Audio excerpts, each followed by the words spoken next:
I think we quite often don't negotiate when we should have done. And I think there are two ideas which help me to negotiate more often, and I want to share those with you now. And the first one is what I call instead of yes or no. So let's suppose I'm asked to do a training course in a part of England I don't really want to go to. I won't name names, I don't want to upset anybody, but there are one or two bits of England that are not very nice where you don't want to go.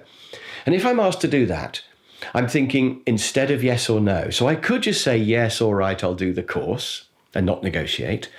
Or I could just say, no, I'm not coming there and not negotiate. But the third option, instead of yes or no, is to negotiate. What I do, of course, is I say, yeah, I can do that. It'll cost this much. And I double the price.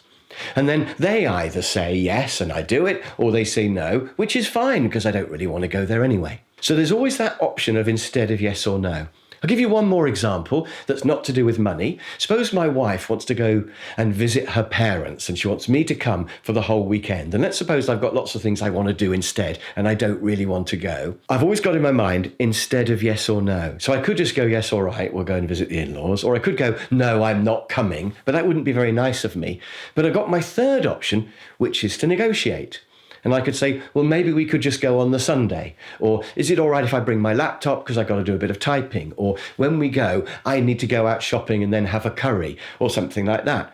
So I can make the situation better for me by negotiating. So that's the first thought I want you to always have when you're asked to do something you don't really want to do. Instead of yes or no, why not negotiate? Now, the other time when my negotiating light switches on is when I've got a complaint about something.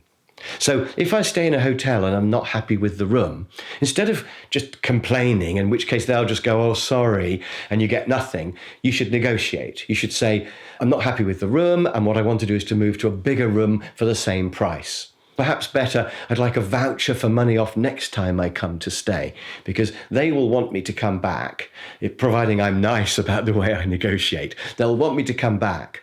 So money off next time is kind of a win-win for both of us. When you've got a complaint, don't do what people usually do and say nothing and just think I'm not going to go back there. Or don't just complain, in which case they just apologise, but ask for something in return. And of course, this applies at work as well. So if you've got a supplier who lets you down, maybe it's delivery, quality, they're just difficult to deal with, whatever it is, you can ring them up and say, look, we've had a bit of a problem, but it's okay. We can put it right if you can do this for us. And then you can ask for something in return. So whenever you've got a complaint at home or work, it should switch on your negotiating light. So those are two ways of thinking which I hope will encourage you to negotiate more. Instead of yes or no, and when you have a complaint.